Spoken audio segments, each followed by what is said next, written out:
This is Her Confidence Her Way podcast, episode 46.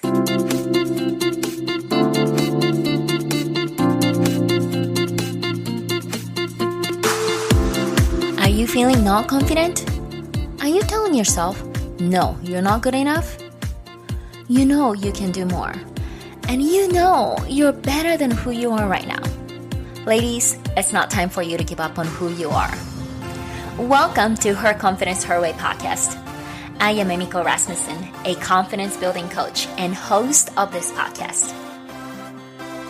Each week, I will bring you guests or lessons that will help you to break through your limiting beliefs, fears, and barriers so that you can start building your own confidence and do what you really want to do without worrying about someone else's opinion. We all have a gifted talent that no one can copy. And we're here to let our talent shine. So don't limit yourself. Are you ready to begin your confidence breakthrough journey and discover your true self? Let's go. Today's episode is brought to you by Audible.com. I love learning and I love reading about self-help, female leadership, and any professional development books. But I'm a mom of two, and I'm also a full-time working mom. And I got no time to sit down and enjoy some tea and read in a quiet room. Lucky me, I found Audible and I'm loving it. And I have been a user for over a year now. And I just cannot live without it now. You can listen to your favorite book during your commute, while you're cooking, cleaning, or folding your laundry at home, or even while you're working out. For you, yes you, Audible is offering a free audiobook download with a free 30-day trial to get you the opportunity to check out their service. Get a free Audible download and 30-day free trial at www.audibletrial.com/therealglobalvoice, or you can go to my website and click on the Audible 30 days trial. I love free stuff and you should definitely try it. Hi ladies, welcome back to the another episode of Her Confidence Her Way podcast. My name is Emiko Rasmussen and I am your host. First of all, I am so excited that you are here to listen to this episode, and I would like to say thank you so much.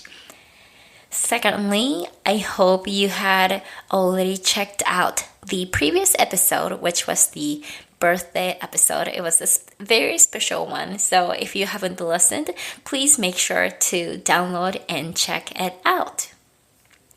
Before I dive into today's guest, I wanted to take a moment to really thank you, because this week is a Thanksgiving week. So tomorrow is going to be a Thanksgiving Day here in the US. So those who are celebrating Thanksgiving, happy Thanksgiving.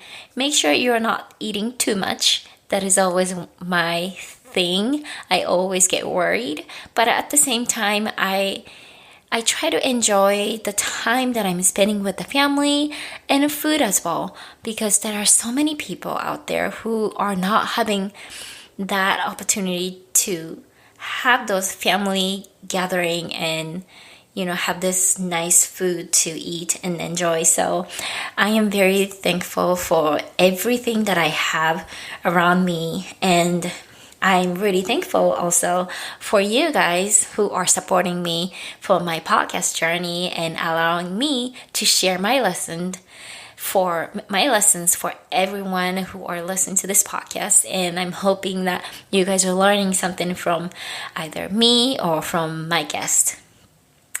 All right, so speaking of guests, I have another amazing woman on the show. Her name is Jayne Nakata. Let me introduce her. Jayne has lived in Japan for over 15 years in Fukushima Prefecture.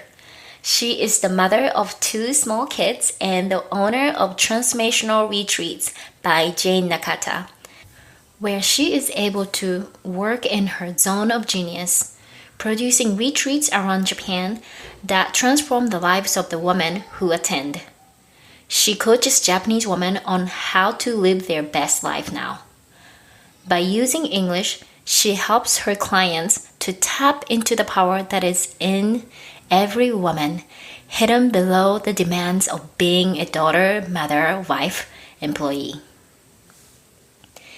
During this interview, I have asked Jayne about how her working mom life is about and what is the idea of balancing work and life. We also talked about balancing culture and how to live the best life. You will find Jayne's show note from my website, www.theemmystyle.com. If you sign up for Jayne's mailing list, where you can sign up from the link at www.jaynenakata.com, and you will get a bonus, which is to have a special access for her workshop. All right, here's my interview with Jayne. Enjoy. Okay, thank you so much, Jayne, for coming to Her Confidence Her Way podcast. How are you doing today?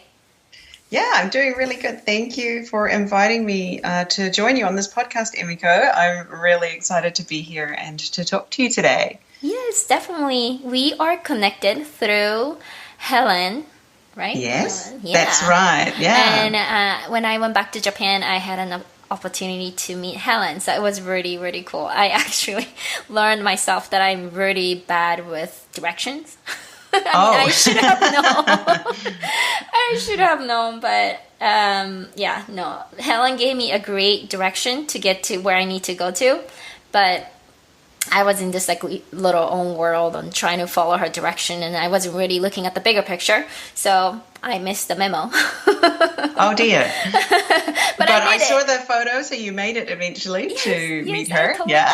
Yes, and it's so funny because I was I don't usually wear high heels because it's so painful, and walk around is like there's no way that I can do. And here in California, San Diego, we are like very casual, beachy style. So flip flop is my best friend.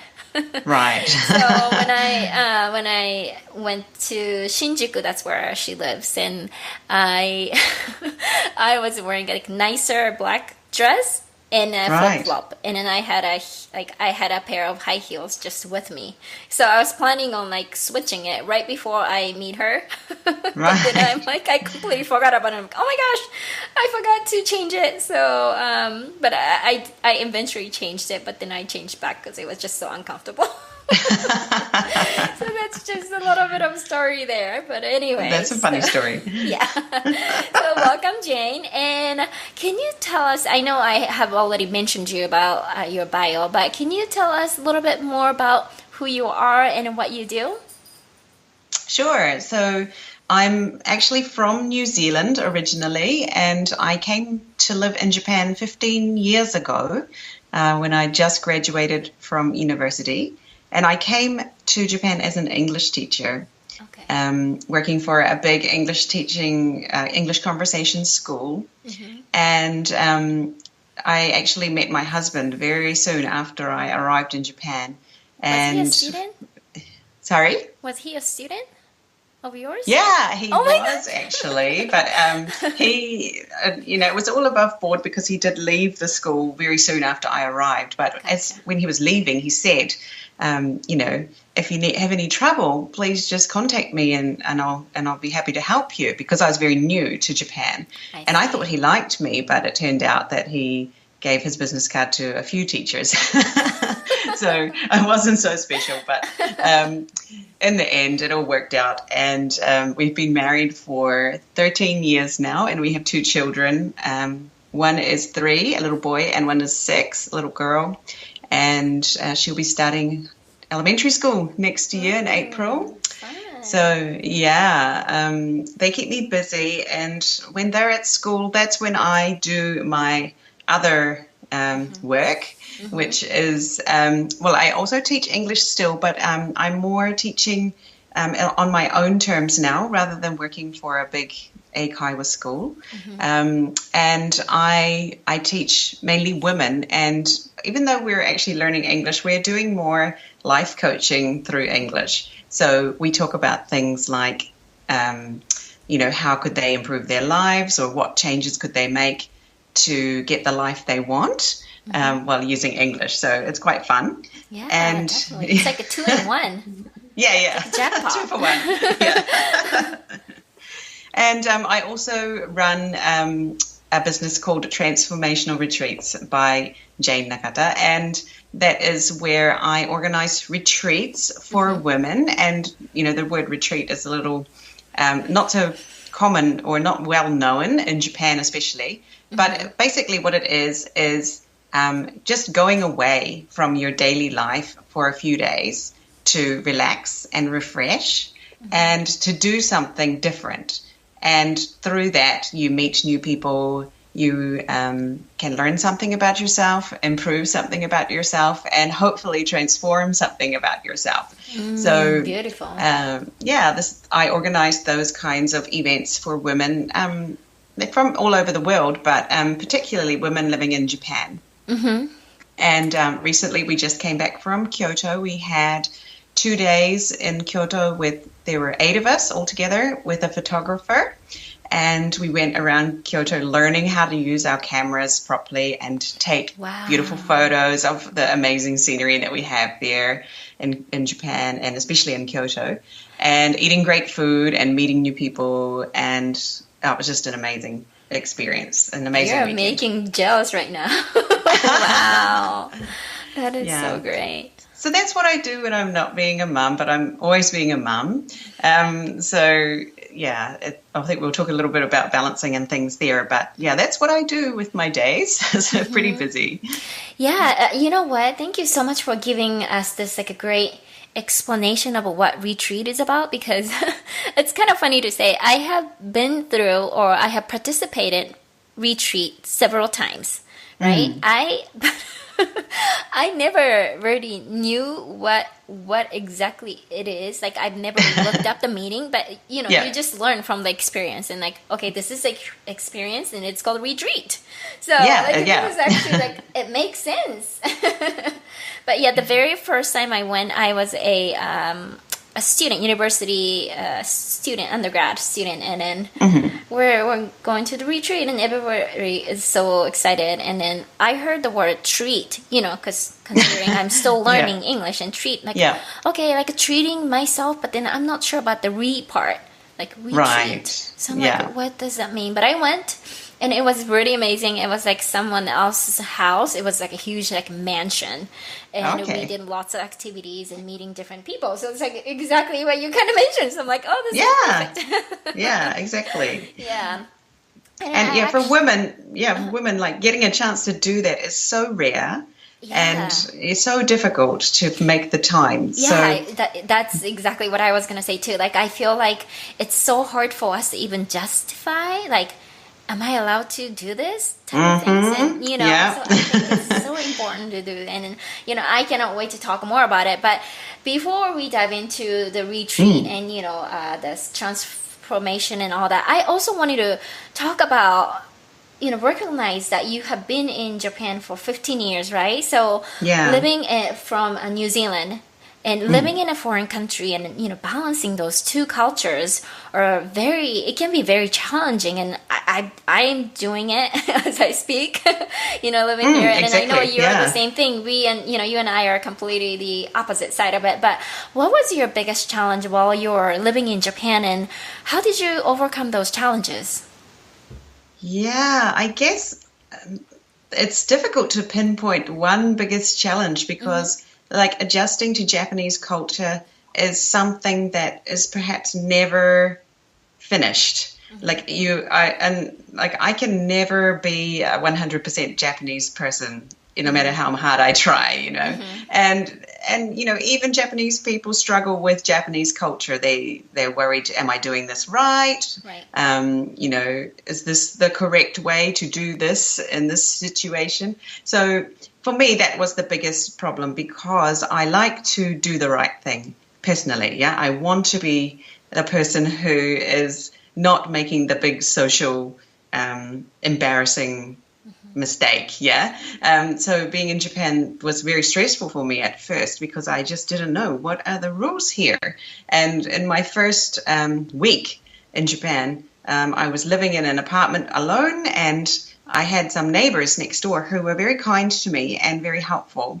And sometimes I would go and visit them, and I'd walk out of my little apartment with no shoes on, and I would walk along the hallway to my neighbor's house and then go into their house with no shoes on. And so I didn't know that that was wrong, yeah, because in New Zealand, it's not a problem. Yeah. And but my kids do that here too. yeah. And nobody said anything, yeah. But a few days later, I came home and there was a bag hanging on my door, and inside was a pair of sandals. Oh. And they were from my neighbors. They thought I didn't have any sandals to wear, so they bought me some. They bought them. Well, that's very kind of them. Isn't it? Yeah. So I sort of was thinking, why did they buy me sandals? And then after I thought about it some more, I realized, oh, maybe I'm not supposed to go barefoot, even just a short distance. Like it's, 10 meters outside.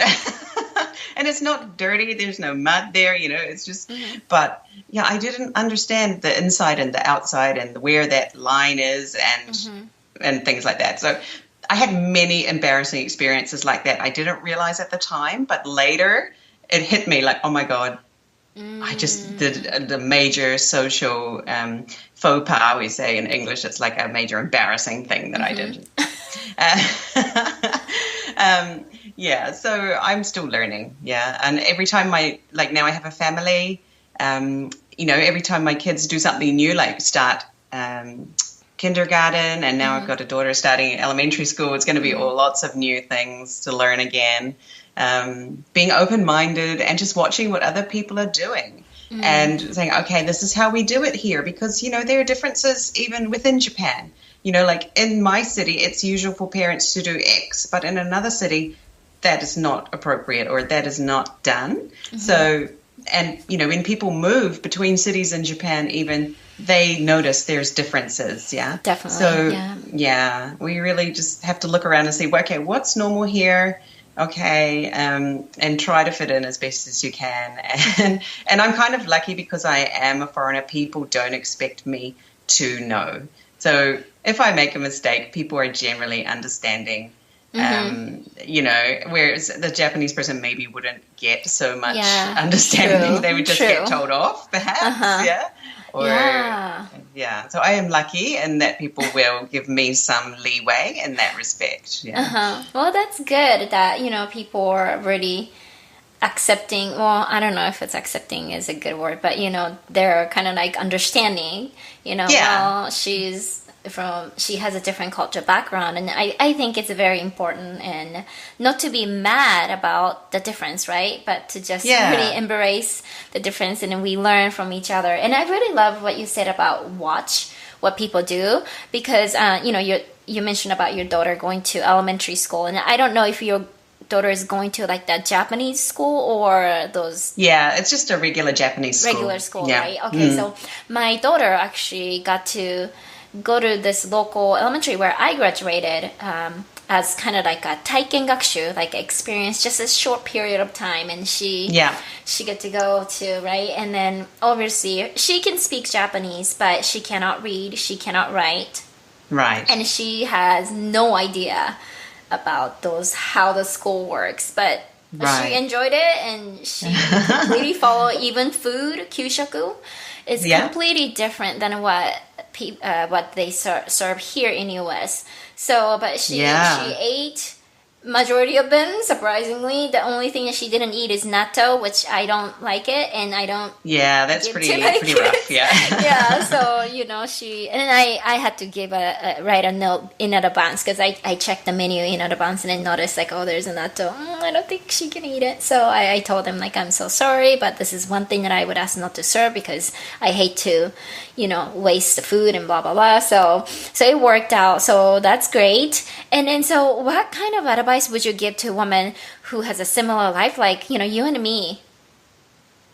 Yeah, so I think for me, I've really noticed how important having your own support network is, and that especially if you're living in a country that's not your own country, it's even more important to have your own network of women, especially who, maybe they are senpai mothers, or, that you can ask questions to, people to support you, people to talk about problems with. Because when you don't have that, then you feel isolated, you feel depressed, you feel down. And you cannot rely on just your husband to be your network. Like that it doesn't work. They don't want to be your network. They so there's a saying, if men want to feel better, they should talk to their wives. If women want to feel better, they should talk to their girlfriends. Oh, and I think it's very true. Oh my gosh, it's so true. Yes. So, like, I didn't know that for a long time, and I couldn't understand, why am I, so unhappy, and why was my husband not happy to listen to my talking about things? And then I heard that, and I was like, well, that's probably true. So, I've really made an effort, especially in the last 2 or 3 years, to really improve my network of women here in Japan. And do you connect with people from different countries or people from Japan? All women, Okay. I really made an effort to get to know women here in my city, both international and local women. And also, around Japan, there are a lot of women like me who are married to Japanese men and have children. And so we have an instant community online. Right. Definitely. And part of what I do now is bringing those women from different parts of Japan together in one place for these short retreats, so that we can really get to know each other. Yeah, that is so important. I completely agree with you, and in terms of having a support network, I think one of the 'cause I don't know, can I ask your like a proficiency in Japanese? How do you speak? Pretty much fluently? I would say advanced, but not native. Well, you don't need to have like the native, obviously. You can communicate, right? I think one of the thing people, Japanese people here in US struggle is, obviously they are not reaching out to people, and then they are kind of like isolating themselves, and they kind of have that victim mentality. I didn't choose to come here. Right. So that's one. And then two, then they realize they need to expand their network or reach out to people, right? And then, of course, they feel comfortable with connecting with Japanese people, unless you can, you speak really good. I don't want to say good English. You can communicate to others in English. Then then you're going to be able to expand their network. But then if you don't have that option, then you tend to stay in this Japanese community where the community is small, and then they end up not advancing, or I don't want to advancing their life. Do you know what I'm saying? So like I'm kind of like trying to see like where the balance is. But for your reasons, I think it's good that, you are meeting with not only people from different countries, but also you're connecting with people and, locals, people from the locals. So that's really good. Yeah. And like one thing I have noticed about expat Japanese communities. So even though I'm living in Japan, I have lived overseas with my Japanese husband in Germany.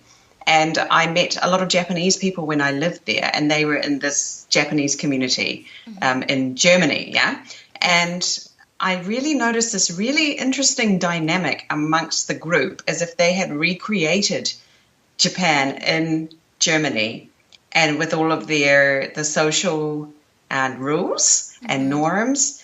And it was a really difficult situation. And I just thought, wow, that's really tough that, even though these are your fellow people from the same country as you don't feel comfortable together. And I thought that was really odd situation. But I've seen it recreated many times and listened to my Japanese friends who live in other countries talking about how, just because we're Japanese doesn't mean we would be friends back in Japan, but because we live in this country, then we have to spend time together, or we are forced together. How can we work together? How can we get along together? Yeah.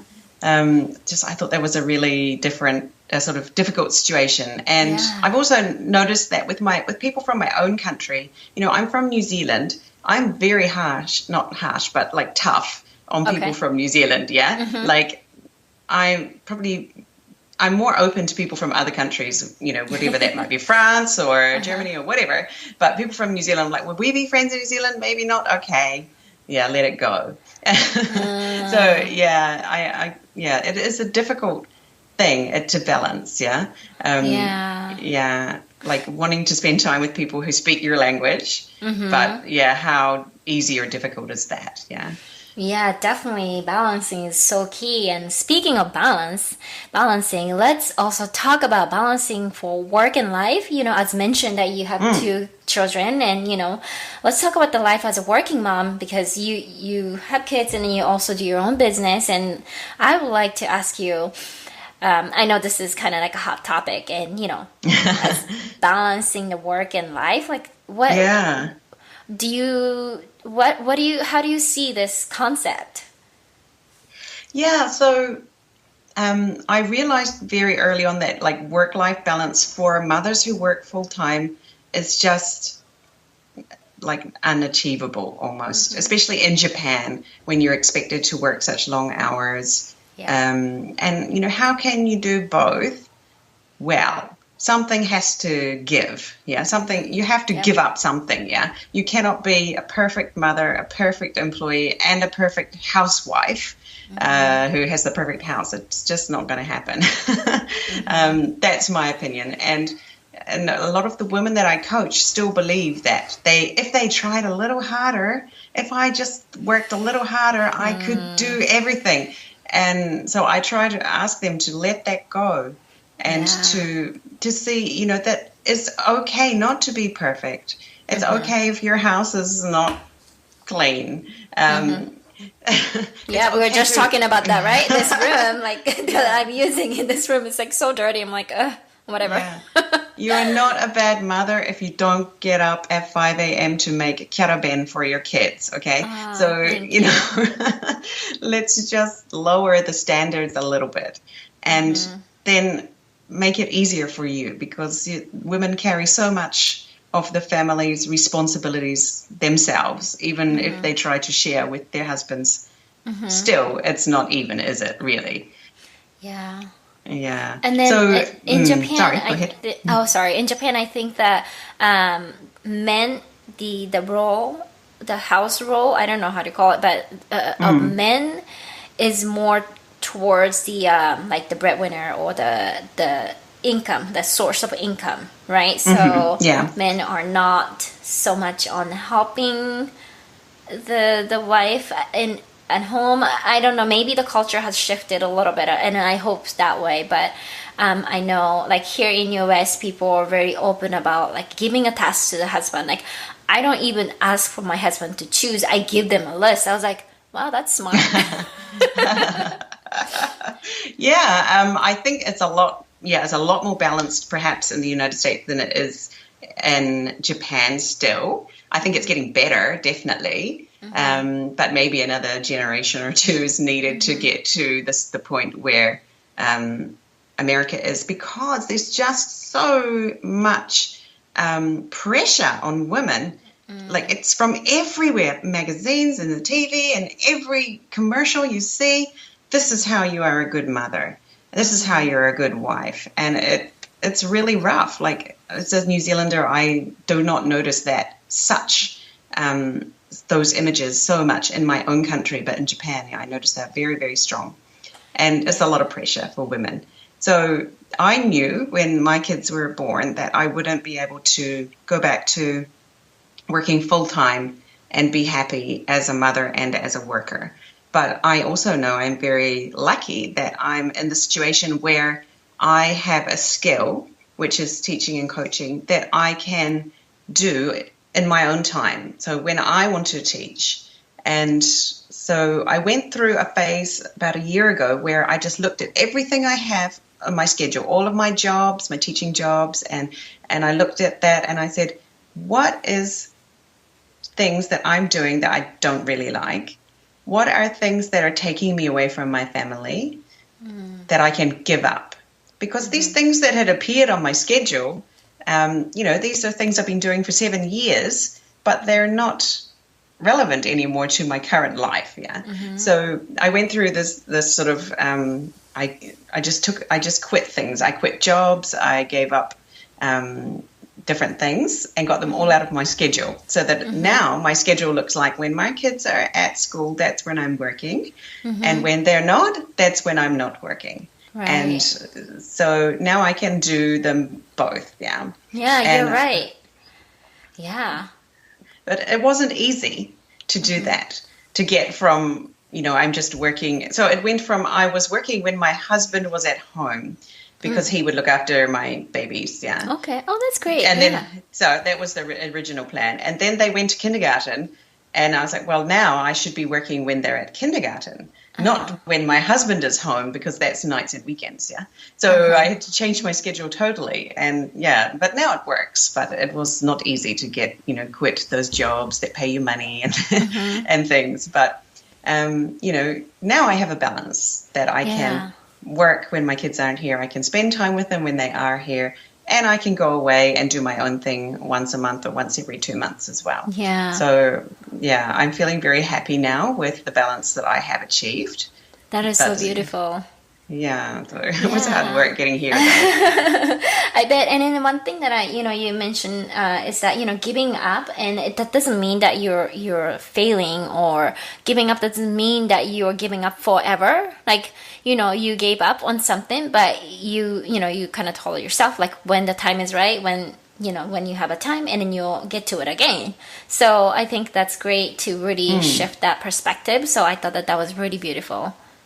Yeah, so another way to look at it, and it's just changing the wording, is, rather than giving up, I'm making room for things in my life. Okay. Love it. So, by making room for, time with my family in my life, I decided not to do that job anymore. But what actually happened was, as soon as I got rid of the job that actually I didn't really like it that much, something better came to me. Do you know what I mean? I made room for something better to come. And I was so amazed. Like, it only took 1 or 2 weeks. And I was like, wow. Nice. Yeah. If I hadn't done that, if I hadn't given up that job that I didn't really like, but it has a nice salary, and, that I wouldn't have this even better opportunity now. So, yeah.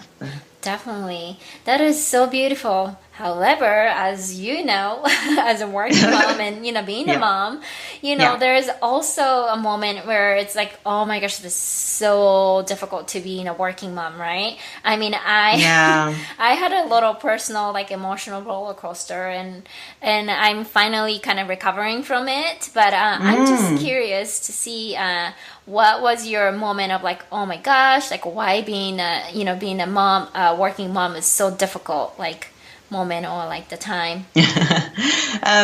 So I think our children often get sick when it's really, really inconvenient. Like, when when I'm just about to go away on a big trip, and people are expecting me to come, and they've paid a lot of money to join me on this trip, and then suddenly my child is really sick. And it's like, why? Why now? Yesterday, or why not tomorrow when I'm already gone? And I notice, like, a lot of the mothers who join me on the trips that these retreats that I do, often while we're away, we'll get this message. One woman's kid has had an accident. Another, something's like recently it was the rice cooker stopped working. And, things, these sort of small emergencies happening as soon as they leave home. And it's like, when women try to take a step out of their safety zone, which is your usual daily life, to do something a little bit more different, then your daily life tries to pull you back in by causing these kind of dramas. Your kids getting sick, or rice cooker stopping working, or whatever it is.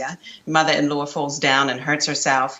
So these are all things that happened recently to people on my retreats. While they were away with me. So it's really interesting how those things happen, and how you respond to them, basically. Like, you can make it into a big emergency, or you can deal with it calmly. So that's the thing, how am I going to respond to this? Yeah.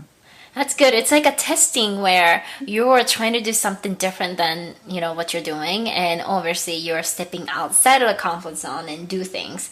And then when the life comes in and that you think that whatever the situation is needing you, but like how far can you test also yourself? Like, okay, well, I've already decided that I'm going to commit to whatever and I'm going to leave it with my husband or whoever who's going to be the main caregiver.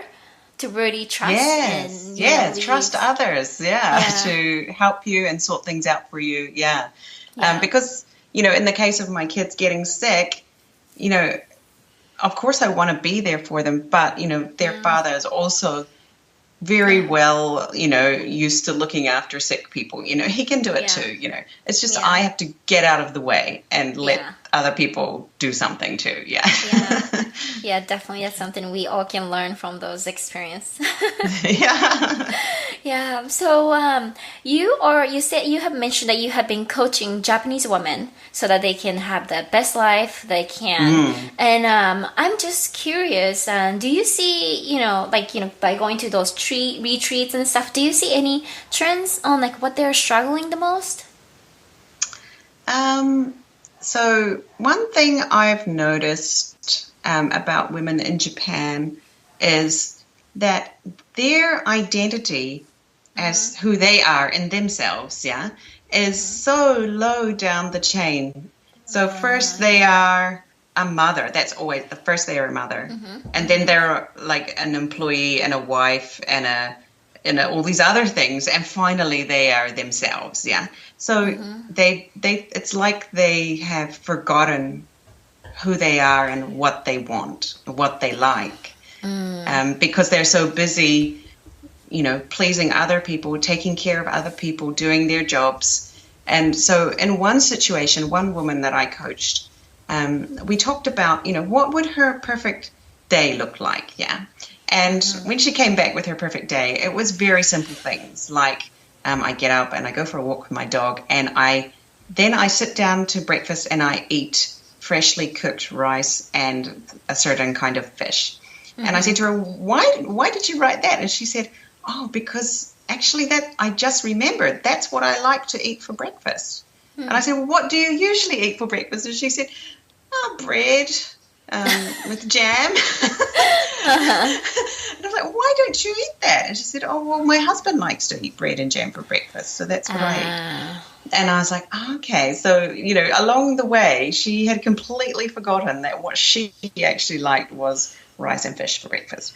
And when she reconnected with herself, she cried because she was like, oh my God, I'm so far away from me.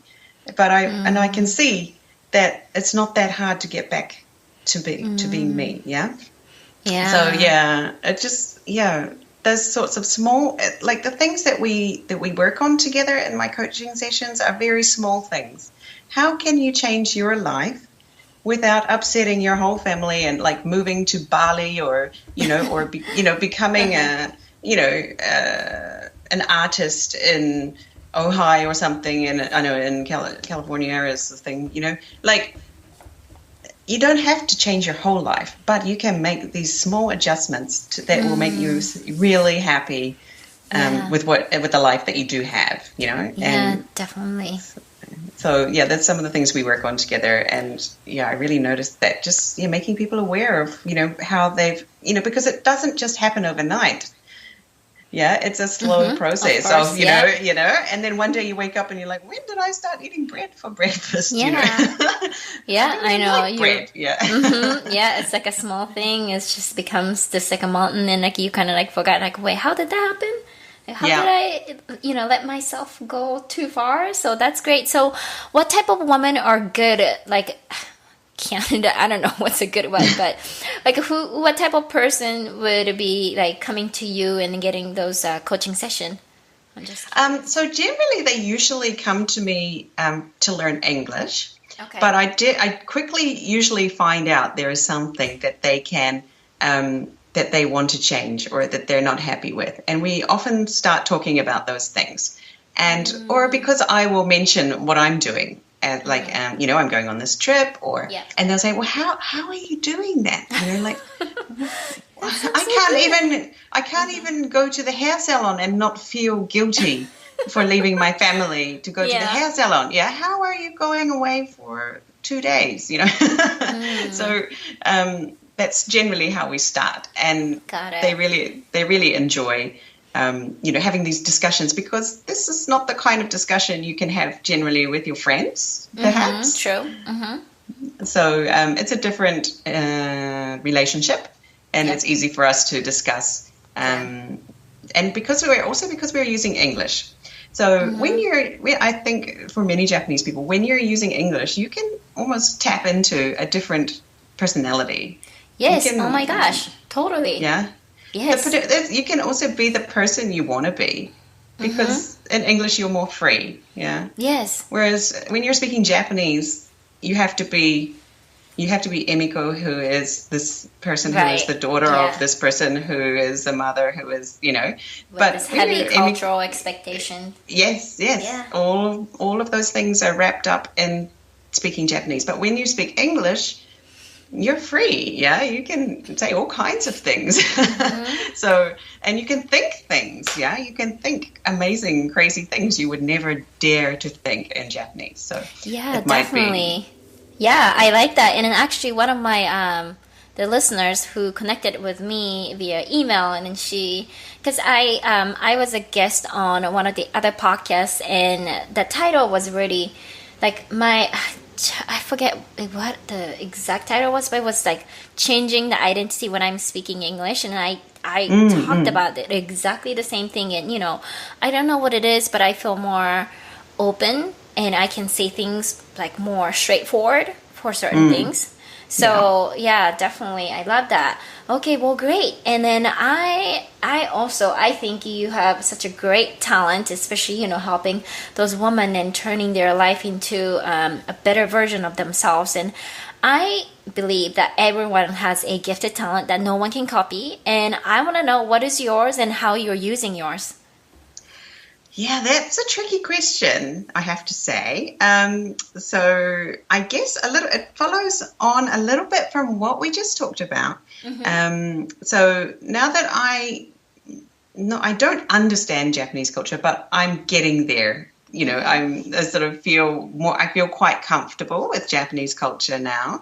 So I feel like that learning over the last 15 years, along with what I'm learning as a mother right now, and how it is to be a mother and working, and my unique perspective as a New Zealand woman in Japan is very unique, very fresh for Japanese women. Yeah. So I guess my talent is to inspire the Japanese women who I work with, that it is possible to change their lives, to do something different, to they don't have to accept their life now forever. Yeah. So so I guess it's I don't want to say you should do this, you should do that. No. Yeah. So I try to do it by lead by example. Yeah. Show them this, look, I'm doing it. It's possible, see?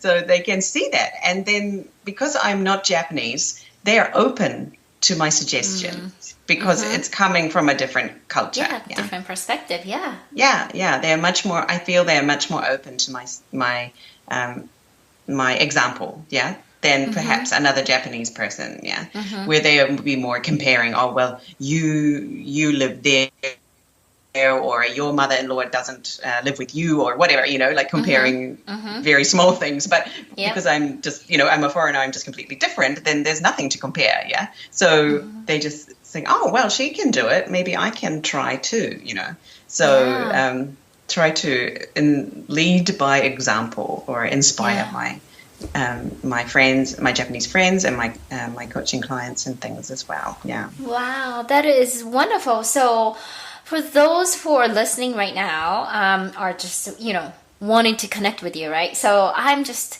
can you share like how we can connect with you and maybe tell us more about what you do in terms of those, like, you mentioned about setting up the retreat events and stuff. So yeah, anything that you can share. Okay, yeah. So you can find me on my website is Jayne Nakata, so Jayne Nakata NAKATA.com. And that's my main website. And that's where I have all my information about my latest events and retreats that I'm doing. And you can read about the ones we've already had, see what people have been doing. So that's where you can find everything. I'm also on Facebook. If you search for Transformational Retreats by Jayne Nakata, you'll find my Facebook page.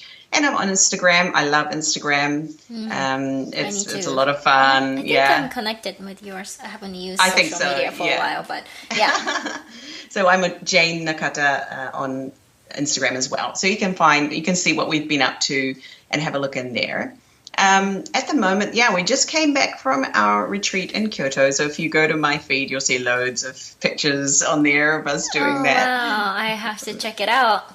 Yeah, and so the next thing that I have coming up is so it won't be until next year, and it's a joint event that I'm doing with Helen and Rebecca, who are the facilitators who run this amazing self-discovery weekend. So we're planning to do another self-discovery weekend, and hopefully, it's not set yet, but hopefully in January. And we're January of 2018. That's right, 2018. Yep. So if you are interested in some of the things we've talked about here, like this transforming yourself, that sort of thing, this would be a great thing for you. And they're mainly aimed at Japanese women, but the retreat is held in English. So not only will you be able to use English the whole time, which is great to have a chance to use English in Japan. But you can also, work on improving yourself and get away from your daily life for a couple of days. So you can come to my website and you can sign up for the waiting list to hear about that information or sign up for my newsletter to hear about the next retreats I'm having planned. So I'm in the process of making the plan for next year, so it's very exciting. Do you have a particular place, or it's still planning stage that it's secret? So I'm in the planning stages at the moment, but definitely I'm looking to do Kyoto again next year because we had such a fun time. There are going to be lots of other events happening though. So the self-discovery retreat that I just talked about is here where I live in Fukushima Prefecture in Iwaki City. It's very easy to access from Tokyo. And it's such a beautiful, relaxing place to come, and it's not too far away from Tokyo. Right. So, so next year is there's going to be new things that I haven't done before because I'm always looking for something new places to go. So if you sign up to my newsletter, you'll be able to keep up to date with those as they come up. And I really encourage Japanese women to sign up, and the reason is you will get a chance to meet other like foreign women as well, but also Japanese women like you. People who are interested in meeting other people who are open, people who are interested in improving themselves. Those are the kinds of people who come to my events. So and it's generally held in English. So if improving your English is something that you're really wanting to do as well, it's a great chance to be using English in Japan.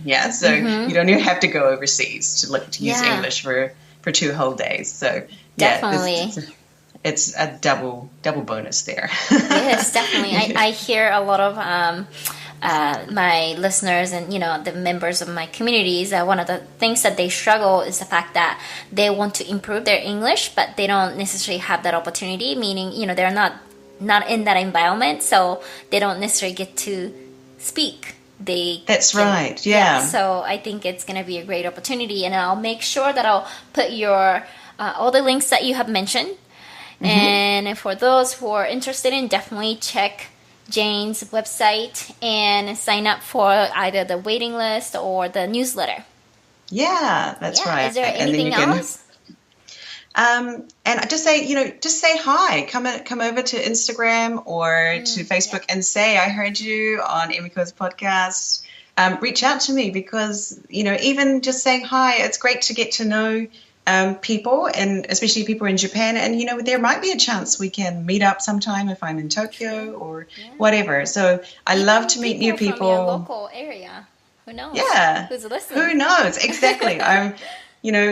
To me, connecting with people is really what it's all about for me. So, I love to organize these events, but it's actually meeting the people that really gives me this energy, and I just come away from these events so happy, so full of energy from the people, So I love to meet people. Whether you're Japanese or whatever you are. Yes. So, yeah. Wonderful. Well, Please thank you so much, for sharing all those great stories and the great valuable lessons and all the exciting upcoming events and everything. So, once again, I would like to say thank you, Jayne, for your time and sharing your wisdom. Thank you, Emiko. I've really enjoyed talking to you today, and you have a lovely day. Thank you. You too. Bye. Bye. There you have it. I hope you enjoyed my conversation with Jayne. There are so many things that Jayne said that I really want to bring back. One of the things that she talked about was making a room for something bigger or something that is important to you. We're living in this very busy schedule, right? And we forget to stop and evaluate your schedule and even think about, okay, out of these tasks that I'm doing, is this something that I have to do all of them, or can I delegate? Can I get help and then give that task to somebody else, or can I just put a hold on it, and so that way I can make a room for something that I really want to do? We all have a power, and we are the one who get to choose what we want to do, right? The other things that Jayne talked about was about the identity, and we tend to forget about what we really want. As a woman, we know that we have to be the wife, the mom, the employees, the daughter, and all that stuff, and then we forget about who we really are. So it's very important for you to take time to really think, who am I, right? Besides, accept all those things that I just mentioned, and who are you? And what do you like to do? Do what you really love to do. It's very important. And finally, this is funny. She talked about when we're trying to do, as a woman, when we're trying to do something that is different than what we normally do, and then there is always the resist, especially if you're a mom. I'm pretty sure you can relate to this. You finally make something special as a plan, right? Special plan, and then for that day, the kids get sick or something happened. One time I had a live interview with actually Jayne's friend Helen, and of course my daughter decided to be sick, and so I couldn't drop my daughter off to school. And on top of that, 30 minutes before, she had to throw up. It happens. And it's so funny. I was just talking with my friend last Saturday, or actually Sunday. She had a wedding that she was planning on attending. She was invited. And that was her. She is the pediatrician, so she's the doctor, right? And then, so all of her friends who went through the medical school, they are gonna be all there. And she said that she will be there. And for that weekend, her husband decided to get sick, and she canceled. She was gonna go on Friday and then stay up there in LA and then come back on Saturday night. But she decided to cancel the Friday ones because she she figured that she could not go because her husband is really sick. By the way, the wedding she was gonna go was the Indian wedding. So those who know about the Indian wedding, they do celebration like all weekend or even like all week. So she canceled the Friday one, and then she was still hoping to go to the Saturday one, but her husband was just dying.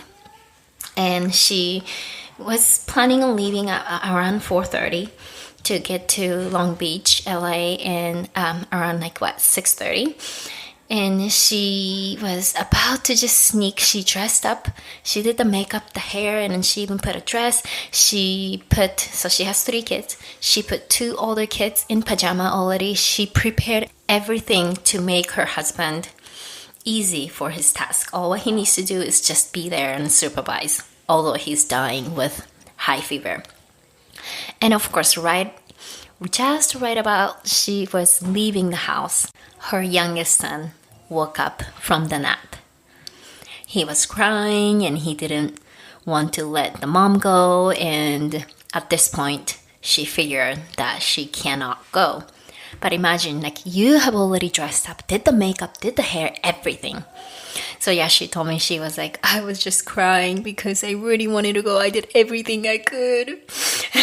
So that was the story. So it's a real thing whenever we're trying to do something and something happens, of course. Obviously, with the situation, you cannot really go to a wedding and leaving 3 kids and leaving the sick husband, of course. But I feel like whenever we're trying to do something and there's a challenge, well, I'm going to give you this difficult challenge. Can you, what is the word that I'm looking for? Can you overcome? Can you still go, or can you leave? So it's a challenge. So whenever you have that situation, I want you to think about, think it as a challenge and see how far you can go from there. And of course, this week's task, every single episode, I give you a challenge within the free Facebook community, Her Confidence Her Way community. So I have already prepared, and it's gonna be posted in the community. So if you're not part of it, come join us and be part of the community and support each other. Okay, so that is all for today, and thank you so much for listening, and I will catch you on the next episode. Bye-bye. Thank you so much for spending the time with me today. Make sure to subscribe to Her Confidence Her Way podcast and leave a review, which will help this podcast to be more visible so that other women can find this podcast easily. For free monthly newsletter, free private Her Confidence Her Way community, and learn how you can get free weekly lesson to help you build your self-confidence, go to www.theemmystyle.com. Ladies, you don't need a permission from someone else to believe yourself. Just be you, because you are amazing. Let's support each other and keep on building your confidence.